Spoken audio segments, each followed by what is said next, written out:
नमस्कार दोस्तों, स्वागत है आपका हमारे इस YouTube चैनल में। दोस्तों, जैसे कि आप सभी जानते हैं, हम झारखंड से बिलोंग करते हैं और हमारे झारखंड और बिहार में आज से हमारा एक पर्व शुरू हो रहा है, वो है छठ पर्व। ऐसे तो इस पर्व की तैयारी जैसे ही कार्तिक का महीना लगता है उसी समय से शुरू हो जाती है। गीतों का बजना और भी बहुत से ऐसे नियम, भोर में जागना, ये सारी चीज़ें हमारी पूरा महीना चलती है। लेकिन जो हमारा ख़ास पर्व है छठ पर्व, जिसके लिए हम बिल्कुल साल भर इंतज़ार करते हैं, यहाँ तक हमारे बच्चे जो बाहर रहते हैं ना, वो भी इसी दिन का इंतज़ार करते हैं कि वो पर्व आएगा तो हमें घर जाना है। दूर दूर से लोग सभी अपने घर को पहुंच जाते हैं। लेकिन इसके साथ मैं ये बोलना चाहूँगी, जैसे अभी आपने देखा हमें कि हमने गेहूं और चावल को सुखाया। गेहूं चावल जब हम धो के और सुखाते हैं गंगा जल के पानी में, तो उसमें भी बहुत से नियम हैं। साथ ही एक भी गेहूं चावल जब हम धोते हैं तो उसको ज़मीन में नहीं गिरना चाहिए। वो गिर गया है तो आपको उठाकर एक बाकेट में या किसी भी चीज़ में रख देना है। उसको धोने के बाद उसके पानी को भी रख देना है। ये आज उसको बिल्कुल बंद करके रख देना है। इसी गेहूं से या चावल से अब हम कल शाम के टाइम जब प्रसाद बनाएंगे और जब हम भगवान को वो प्रसाद अर्पित कर देंगे, उसके बाद ही हम उस पानी को भी किसी पेड़ पौधे में डालेंगे। तो जैसे आपको एक चीज़ बताना चाहेंगे कि ये पर्व जो हमारा है ना, बस नियम का पर्व है। इसमें बहुत सारी किताबें नहीं पढ़ी जाती है, मंत्र जाप थोड़े बहुत जो होते हैं, लेकिन इसमें अगर कुछ है तो सबसे बड़ा नियम है। और इसी को देखते हुए सबसे पहले तो मैंने टेरेस में अपनी वो सारी चीज़ों का इंतज़ाम करके रखा है जो हमें कई बार मार्केट में भी बड़े मुश्किल से मिलती है। तो जैसे कि आज के दिन हम जो अपना भोग है, प्रसाद है, वो इन केले के पत्तों में या तांबे और कांसे के जो बर्तन होते हैं उसमें ही हम ज़्यादातर खाना खाते हैं। लेकिन अगर आपके पास में वो भी नहीं है तो हम केले के पत्ते सबसे ज़्यादा हम लोग शुद्ध और पवित्र मानते हैं। तो आज देखिए मैं यहाँ से केले के पत्ते तोड़ रही हूँ और आप देख रहे हैं कि ये है अदरक। जैसे हम लोग ये पूजा में आज के दिन जैसे खाने में अदरक का इस्तेमाल करेंगे, तो मैं इसमें से ही अदरक कुछ निकाल लूँगी।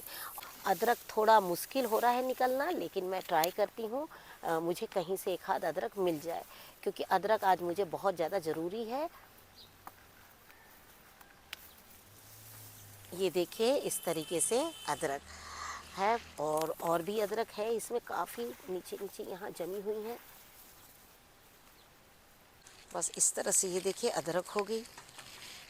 जैसे कि हमने आपसे कहा कि ये पर्व हमारा पूरा 4 से 5 दिन पूरा चलता है, तो ये जो लौकी है ना, आज हम पहले दिन लौकी और चने दाल का ही सेवन करते हैं। और लौकी क्यों खाते हैं जानते हैं? लौकी जो है वो हमारी बॉडी को आज डिटॉक्स करती है और इसीलिए हम इसका सेवन आज करते हैं। बिल्कुल सादे खाने में लौकी का महत्व इतना ज़्यादा है कि जिससे कि आज हमारी पूरी बॉडी डिटॉक्स हो जाए और उसके बाद अगले हम 3 दिन बिल्कुल व्रत रहने के लिए तैयार रहें। पेड़ का ना ये पहला फल है और ये पहले फल को मैंने पॉलिनेशन किया, लेकिन मुझे लगा था ये बढ़ेगी या नहीं बढ़ेगी, बहुत मेरे लिए चिंता का विषय था। चिंता इसलिए नहीं थी कि मेरे पेड़ की लौकी, लेकिन सब पेड़ की लौकी बढ़ेगी या नहीं बढ़ेगी। चिंता ये थी कि मुझे व्रत वाले दिन अपने पौधे से लौकी मिलेगी या नहीं मिलेगी। तो ये देखिए, क्योंकि एक लौकी तो काफ़ी पुरानी थी, लेकिन मैंने सोचा अगर कोई बढ़ेगी नहीं तो मैं उसी को इस्तेमाल कर लूँगी। लेकिन फिर जब ये बढ़ गई तो मैंने उसे भी रखा है। लेकिन हमारे यहाँ तो इस फल को मिल बांट कर खाने का रिवाज है, तो कुछ हमें भी काम आ जाएगा, कुछ दूसरे लोगों को भी काम आ जाएगा। और सबसे बड़ी बात जानते क्या है?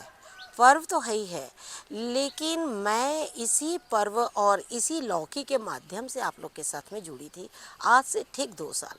तो चाहे तारीख कोई भी हो, तारीख को मैंने नहीं देखा है, लेकिन मैं आज के दिन को हमेशा याद करके और आप लोगों का हमेशा धन्यवाद करती हूँ और साथ में अपने उस पर्व का भी धन्यवाद करूँगी जिसके वजह से मैं आप लोगों के साथ में जुड़ी और हर छोटी छोटी चीज़ों को मैं शेयर करती हूँ। अगर मैं आप लोग के साथ में नहीं जुड़ती तो शायद मैं ये तोड़ के लेके तो चली जाती घर में, लेकिन बताने के लिए या देखने के लिए कोई दूसरा नहीं होता जिस तरीके से आप लोग मेरे साथ हमेशा बने रहते हैं। लेकिन आगे की भी पूरी पूजा की इस बार हम आपको थोड़ा थोड़ा ज़रूर दिखाएंगे कि आगे आगे हमारी पूजा कैसी है।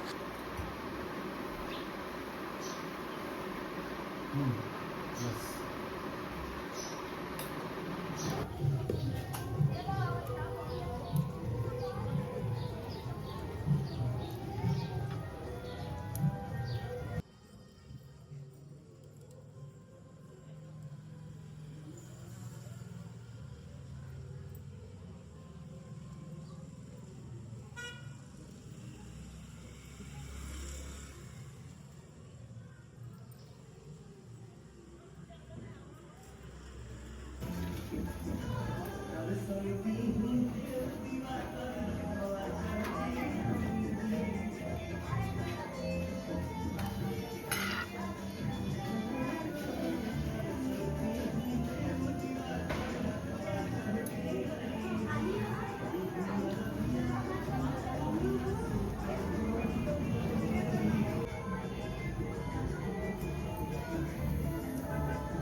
हमने जो आपके साथ में वीडियो शेयर किया, हम अपनी पूजा को लेकर, हम अपने वीडियो के माध्यम से आपको सिर्फ ये बताना चाहते थे कि जब हम गार्डनिंग करते हैं तो सबसे पहले हमें इन चीज़ों का बहुत ध्यान रखना है कि सबसे ज़्यादा ज़रूरी क्या चीज़ें होती हैं छोटी छोटी, जो हम किस तरीके से लगाएं। हमने अपने वीडियो के माध्यम से आप लोगों को इंटरक्रॉपिंग गार्डनिंग भी बताई है।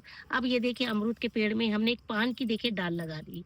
और आप सभी जानते हैं कि पान जो है वो हमारे लिए कितना अच्छा होता है, चाहे पूजा हो या खाने के काम में हो, सभी चीज़ों में पान काम आता है। लेकिन खास तौर पर ये पान के पत्ते क्या है ना, अगर इन्हें अच्छे से पानी मिलता रहे तो ये बहुत अच्छी ग्रोथ करते हैं। जैसे मनी प्लांट की डाल होती है ना, बिल्कुल इसी तरीके से। तो आप किसी भी ड्रम में एक डाल बिल्कुल लगा दें। जैसे आज हमारे यहाँ पर पान का बहुत ज़्यादा महत्व है, और उसी महत्व को देखते हुए मैंने ऐसे कई छोटे छोटे कंटेनर्स में पान लगा रखे हैं। और उनको देखिए मैं इस तरीके से इतने पत्ते ये देखिए मैंने निकाल लिए। कई बार हम मार्केट में जाते हैं, पान मिलते हैं, कटे हैं, कुछ है, लेकिन जब घर में आप लीजिएगा तो भले छोटे होंगे। एक्चुअली ये पान के पत्ते जो है वो बड़े नहीं है, ज़्यादा छोटे हैं, लेकिन फिर भी पूजा में हमारे बहुत अच्छे से काम में आ जाते हैं। चेरी भी हमारी बहुत पकड़ी है, लेकिन पक्षी जो है इतना नेट लगाने के बाद भी इसमें से नहीं छोड़ रहे। अभी काफ़ी सारी चेरीज यहाँ गिरी हुई थी। लेकिन जैसे हमारे यहाँ पूजा का महत्व है कि बहुत सारे फलों को इकट्ठा करना, चाहे वो जंगल के फल हो, चाहे वो जो हमारे खाने वाले फल हो। कई फल तो ऐसे भी होते हैं जिन्हें हम जानते नहीं हैं, लेकिन वो भी हमारे यहाँ पूजा में चढ़ते हैं। जो गांव के लोग होते हैं वो जंगल से ही फल लेकर आते हैं, लेकिन प्रतिवर्ष हमारे यहाँ पर मुझे कोई ना कोई फल अपने पौधे से मिल जाता है, और मैं अपने पौधे के फल जो है वो बिल्कुल चढ़ाती हूँ। और ये देखिए इस तरीके से जो है फल लगातार पूजा के लिए निकल रहे हैं। और आपको एक चीज़ बताना मैं चाहूँगी कि जब हम अपने गार्डन से इस तरीके के फल तोड़ते हैं ना, तो एक अलग खुशी होती है। और खुशी इसलिए होती है कि हमें लगता है कि इतने बड़े पूजा में हमारे गार्डन के फल भी उसके पात्र बने हुए हैं। और साल भर तो हम खाते ही हैं, लेकिन ये पूजा हमारे जिस तरीके से बहुत बड़ी पूजा कहलाती है, और उसमें जब इस तरीके के फल निकलते हैं ना, तो एक अलग खुशी होती है। जैसे कि हमारे यहाँ पर बेर भी मार्केट में मिल रही है, और हालांकि वो बेर भी ऐसे ही होती है, वो पकी बेर नहीं होती, क्योंकि इन दिनों पकी बेर मिलती नहीं है। तो हम क्या करेंगे, वो जो भी इस तरीके की चीजें होती है ना, उसको पानी में विसर्जन कर देते हैं। वो सारे जो हैं जैसे खाने के काम तो नहीं आती, लेकिन इसको हम पूजा में जैसे चढ़ाते हैं। तो ये क्या है ना, सारे विसर्जन होते हैं। इस विसर्जन में एक ये चीज़ है कि कुछ तो फल हम खाते हैं, लेकिन इसके साथ में जो पानी में रहने वाले जीव जंतु भी बहुत सारी चीज़ खाते हैं। जैसे यहाँ पर हमारे यहाँ रिवाज है कि नदी में जाकर पूजा करना। तो नदी में जब पूजा करते हैं लोग ना, तो उसमें क्या होता है कि बहुत सारे चावल है, गेहूं है, ये सारी चीज़ें पानी में जाती है। और ये देखिए इस तरीके से अमरूद जो है वो बहुत अच्छे तैयार हुए हैं। ये थोड़ा कच्चा है तो 1-2 दिन और रह जाएगा, क्योंकि ये काफ़ी अच्छे 4 अमरूद मेरे निकल गए हैं। तो मैं आज इसे बिल्कुल पूजा में चढ़ाना चाहूँगी। लेकिन साथ ही बताना चाहूँगी कि ये वाला अमरूद अंदर से ना बिल्कुल पिंक कलर है। इसके पहले एक निकला था, हमने तोड़ा था, उसे बिल्कुल पिंक है, डार्क पिंक कलर है अंदर, और इसमें बहुत सारे फूल भी हमारे आए हुए हैं। ये देखिए इस तरीके से।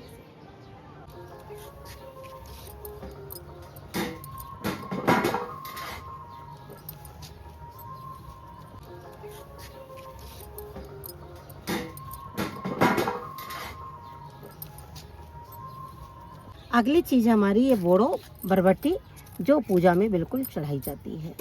मतलब इतनी सारी चीज़ें होती हैं छोटी छोटी, जो पूजा के पात्र बने हुए रहते हैं। और ये सारी चीज़ें देखिए मैं इसी तरीके से गार्डन से निकाल रही हूँ। अगली चीज़ है हमारी शकरकंद। शकरकंद भी हम लोग इस पूजा में चढ़ाते हैं। और ज़्यादातर हम आपको एक तरफ ये कहिए कि अपने गार्डन की बहुत अच्छी हार्वेस्टिंग हम आपको दिखा रहे हैं कि देखिए जो भी चीज़ मैं लगाती हूँ उसका मुझे एक सही टाइम पर, मतलब कि सही टाइम पर जब वो मुझे चीज़ मिली तो कितनी काम आई है। मैंने इसी तरीके से 1-2 कंटेनर छोड़ दिए थे, आप लोग के साथ वीडियो भी शेयर किया था। लेकिन अब मैं इसे आज कुछ निकालूंगी जिससे कि मैं इसे पूजा में चढ़ाऊँगी। और ये देखिए मैंने इसमें से सारे शकरकंद निकाले। और ये देखिए एक तो बिल्कुल मैंने क्या कहा था आप लोग से, थोड़ी अगर मिट्टी कम हो जाएगी ना तो ये बिल्कुल तह में चले जाएंगे। जैसे ये देखिए सबसे नीचे का पार्ट है, और ये देखिए तह में जाने के बाद ये देखिए किस तरीके से शकरकंद जो है वो नीचे चली गई है। जैसे मैंने आप लोगों से कहा कि मैं शकरकंद को किस तरीके से लगाती हूँ, और वो चीज़ मैं बता रही हूँ कि जब सबसे पहले शकरकंद में जब मिट्टी डाली, सबसे पहले डाल डाली, तो ये शकरकंद जमी। लेकिन जब ये शकरकंद जम गई उसके बाद में मैंने क्या किया कि इसकी बेलों को, हमने एक बार आप लोग के साथ वीडियो शेयर किया था कि इसकी डालों को वापस फोल्ड करके आप और कंटेनर में डाल दीजिए, आपकी डबल लेयर में शकरकंद बैठ जाएगी। तो ये देखिए ये वही शकरकंद है जो पहले सबसे नीचे, और सबसे नीचे जाने के बाद में फिर इस तरीके से सबसे ऊपर। और जिन्होंने भी शकरकंद लगाई थी हमारे साथ, हम तो उनसे यही कहेंगे कि बिल्कुल शकरकंद को निकाल लीजिए। अभी भी कुछ नहीं बिगड़ा है, काफ़ी अच्छी है। अगर ज़्यादा दिन रह जाएगी ना तो इसमें एकदम रेसे से बन जाएंगे। और वो रेसे देखिए जब डबल लेयर में काम करेंगे ना, जैसे ये देखिए जब मैंने बेलों को दबाया तो जब दूसरी लेयर में शकरकंद देखिए इस तरीके से जम रहे हैं, है ना। तो मेरे कहने का मतलब सिर्फ और सिर्फ इतना है कि जब भी हम गार्डनिंग करें तो खेत को लेकर ना करें। जैसे ये सारी बेल हैं, अब शकरकंद जो है वो नीचे जम चुकी है ना, हमारी एक लेयर जम गई। अब किसी कारणवश आप नहीं निकाल रहे हैं, शकरकंद की बहुत सारी बेलें हैं, तो आप क्या करिए, सारी शकरकंद की बेलों को इस तरह से दबाइए, ऊपर गोबर की खाद और मिट्टी डाल दीजिए। आप देखिएगा सेकंड लेयर में फिर से शकरकंद जो है जमने लगेगी। हालांकि खेतों में ऐसा नहीं होता है, लेकिन हम कंटेनर में ऐसा कर सकते हैं, और उसका एग्जाम्पल है आपके सामने ये देखिए। और आज सबसे बड़ी बात तो ये हमारे यहाँ पूजा में भी चढ़ते हैं। और भी कई तरह के कंद हैं जो चढ़ते हैं, लेकिन शकरकंद भी उसमें से खास है। और मेरी बहुत ज़्यादा इच्छा रहती है कि मैं अपने गार्डन से ऐसी चीज़ बिल्कुल निकालूं। साथ ही एक चीज़ और बोलना चाहूँगी, इसमें शकरकंद बहुत नीचे तक क्यों गई, क्योंकि इसमें मैंने ना लकड़ी का खाद डाली थी। ये देखिए बिल्कुल, देखें कितनी हल्की खाद है। ये देखिए इसमें ये लकड़ी की खाद थी, इसमें मैंने कोई किचन वेस्ट नहीं डाला था। ये चीज़ मैं आपको बताना चाहूँगी। ये देखिए इस तरीके से। तो जो लकड़ी की, जो भूसे की जो खाद होती है ना, उसकी खासियत क्या होती है, वो इतनी ढीली होती है ना कि कंद जो है ना वो बहुत आसानी से जाते हैं। लेकिन कंद की आपको एक चीज़ बताऊंगी, कंटेनर में जो मिट्टी थी ना वो मात्र 3 से 4 इंच की मिट्टी थी, उससे ज़्यादा की मैंने मिट्टी भी नहीं डाली थी। क्योंकि कई बार मिट्टी डालते डालते भी थक जाती हूँ, तो जब मिट्टी ख़त्म हो जाती है तो सोचती हूँ अभी इतने में ही कर देती हूँ शकरकंद, और थोड़े दिन बाद फिर से ऊपर की लेयर में डाल दूँ इस तरीके से। तो ये देखिए काफ़ी बड़ा है ये भी, ये देखिए। और ये लास्ट वाला शकरकंद था। मैंने क्या किया, कंटेनर को किस तरह से निकाला, एक के बाद एक निकाला। पहले जिनको लगाया था उसको पहले निकाला, जो बाद में लगाया वो बाद में निकाला, है ना। इसी तरीके से आप भी लगा सकते हैं, और अपने ही घर में पूजा पाठ में इस तरह की चीज़ें बिल्कुल ले सकते हैं। बाकी हम बाद में देखते रहेंगे, जैसे कि आज तो इतना टाइम नहीं है, तो बस मैं इतने ही निकालना चाहूँगी। अब जैसे एक कंद हमने शकरकंद निकाला, अब दूसरे कंद में हमारी हो जाएगी अरबी। अरबी भी मैंने कुछ कंटेनर निकाले थे और कुछ कंटेनर्स मैंने पूजा के लिए बिल्कुल छोड़ रखा था। तो अब अगली सब्जी मैं इसमें से अरबी निकालूंगी। मतलब कंद का भी इतना महत्व है, कुछ कंद है, बरबट्टियां हैं, मतलब ऐसे कुछ कुछ चीज़ें हैं जो हमारे पूजा में बिल्कुल लगती है। ये देखिए इसमें से इस तरीके से कच्चू भी निकल गई हमारी। आज हम जिस क्षेत्र में रहते हैं वहाँ पर हमारे जो गांव से लोग आते हैं वो इतने ही तरह के कंद मूल सब कुछ लेकर आते हैं। और हमारे यहाँ पर उस मार्केट में इतनी भीड़ होती है कि मतलब ये सब चीज़ें भी एक समय पर ऐसा होगा जैसे मार्केट में रेट के साथ, रेट तो बहुत हाई होते हैं क्योंकि सबको पता है पूजा है, ये लोग ये सारी चीज़ें खरीदेंगे ही क्योंकि बिल्कुल जैसे अनिवार्य है ये सारी चीज़ें लेना। हम ये चीज़ चाहे एक ले या दो लें लेकिन लेना ज़रूरी है और लेते हैं और उसे चढ़ाते हैं। जो लोग खा सकते हैं खाइए और जो लोग नहीं खा सकते हैं तो आपको उसे बिल्कुल भी विसर्जन कर सकते हैं। बिल्कुल नदी में अगर आप जाते हैं तो वहाँ विसर्जन करिए।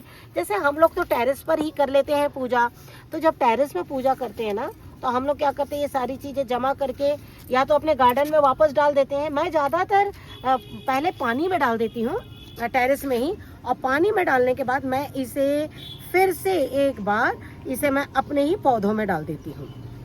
तो मैं ज़्यादातर क्या करती हूँ जो चीज़ें बहुत कच्ची हैं या ऐसा है जो पानी में विसर्जन हो गई है मैं कुछ दिन अपने पानी में ही और उन्हें छोड़ देती हूँ और बाद में वापस उन्हें इसी तरीके से पौधों में ही गार्डन में ही डाल देती हूँ। मतलब इनका फिर से एक बार रिसाइकल हो जाता है। मतलब कुछ भी हम नहीं छोड़ते हैं, सोचते हैं कि बस ये चीज़ें जो हमारी जो हमने यहाँ से लिया है, जो प्रकृति से लेते हैं वो प्रकृति को वापस हम दे देते हैं। और ये व्रत का नियम ही है, प्रकृति से इतना ज़्यादा जुड़ा हुआ है हमारा ये व्रत कि मतलब एक छोटी छोटी चीज़ों से, पानी से लेके अग्नि से लेके सब कुछ, मतलब हवन हो गया, पानी में किस तरह से स्नान हो गया, साथ में इन हरी सब्जियों का जैसे कि दान पुण्य हो गया, उनका विसर्जन हो गया, मतलब बहुत सारी चीज़ें इस पर्व में जो है वो जुड़ी हुई है। अगली चीज़ है हमारी मूंगफली, और मूंगफली भी इसमें जम के और कुछ झड़ चुकी हैं, लेकिन ये देखिए इस तरीके से मैंने एक कंटेनर निकाल लिया है इसमें से।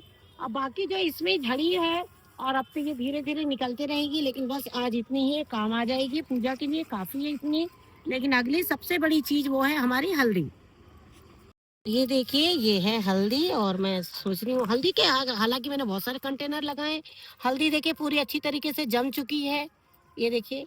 और इसमें ज़्यादा नहीं लेना चाहूँगी, 2 ही डाल लूँगी।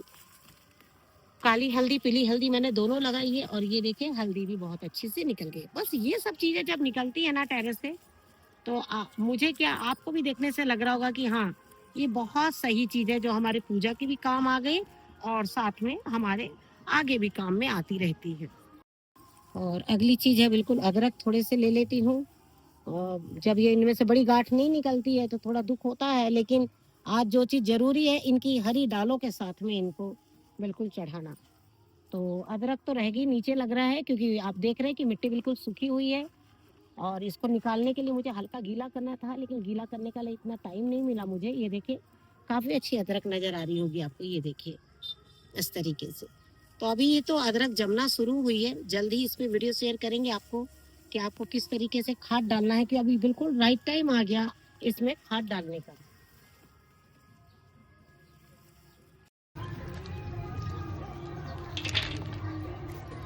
जैसे हमने आप लोगों से कहा ना कि कंददार सब्जी, तो उसमें एक है मूली। मूली भी बिल्कुल हमारे यहाँ पूजा में चढ़ाई जाती है। बहुत अच्छी नहीं जमी है क्योंकि अभी अभी तो इनको हमने लगाया ही था और अब इनका टाइम हुआ था ठीक होने का, लेकिन कोई बात नहीं है, जो है वही सही। जैसे हमने आपसे कहा ना कि ये पर्व जो है वो प्रकृति से पूरा जुड़ा हुआ है। प्रकृति से जुड़ने का मतलब क्या, आप ये सोचिए, ये जो इसके हरे ये जो पत्ते हैं ना, मतलब इनको भी सूप में हमारे दाल में इनको चढ़ाने का बहुत ज्यादा महत्व है। अगली चीज जो हमारी बहुत ही खास है वो है गन्ने। आज बिना गन्नों की तो पूजा ही नहीं होती है, मतलब गन्ना रखना हमारे लिए इतना अनिवार्य है। और हर एक देखिए गन्ने जो है वो बहुत अच्छे से तैयार हुए हैं। ये थोड़ा सा टेढ़ा हो गया है, जैसे कई बार होता है ना हवा वगैरह आती है कंटेनर में, मिट्टी कम रह जाती है तो इस तरीके से बैंड हो जाते हैं। लेकिन बाकी जो है इस कंटेनर में और भी बहुत अच्छे गन्ने हमारे तैयार हुए हैं। अब इसमें से मैं पहले 5 गन्ने निकाल लेती हूँ और उसके बाद आप लोगों को दिखाती हूँ। तो जैसे आप देख रहे हैं ना कि हमने किस तरह से कंद वाली सब्जियाँ, साथ में कुछ पत्तेदार और कुछ फल इस तरीके से अपने गार्डन से निकाला। लेकिन अगर सबसे बड़ी चीज़ है तो आप देख रहे हैं इसमें कि ये गन्ने गन्ने जो है बहुत हैवी भी हैं, और आप ये देखिए सारे बहुत सॉलिड हुए हैं। और ये देखिए, तो आप भी इस तरीके से गार्डन में अपने थोड़े बहुत एक कंटेनर में लगा सकते हैं। क्योंकि इसको लगाने से आप ये मत सोचिए कि गन्ने कौन खाता है। आपको एक चीज़ बताना चाहूँगी, ये गन्ने के पत्ते जो है ना आपके पौधे खाते हैं, और ये बहुत ज़बरदस्त पोटास का सोर्स होता है। तो गन्ने लगाने से आप सोचिए हमारे कितने काम में आने वाली चीज़ें हैं। पूजा के काम में आती है, आप कुछ खाते भी हैं। साथ में ये जो पत्ते देख रहे हैं ना, इतने हरे पत्ते आप देखिए। और जैसे हमने आपसे कहा कि ये बहुत जैविक पद्धति में बहुत बड़ा पोटास का सोर्स है। तो इस तरीके से अब आगे हम फिर मिलेंगे आपको, थोड़ा सा अपनी पूजा के माध्यम से ही आपके साथ फिर से मिलेंगे, जिससे कि ये हमारी तैयारियां जो है वो चल रही है। अब बस 1 से 2 घंटे में फिर हम यहीं पर होंगे इन सारी चीज़ों के साथ में।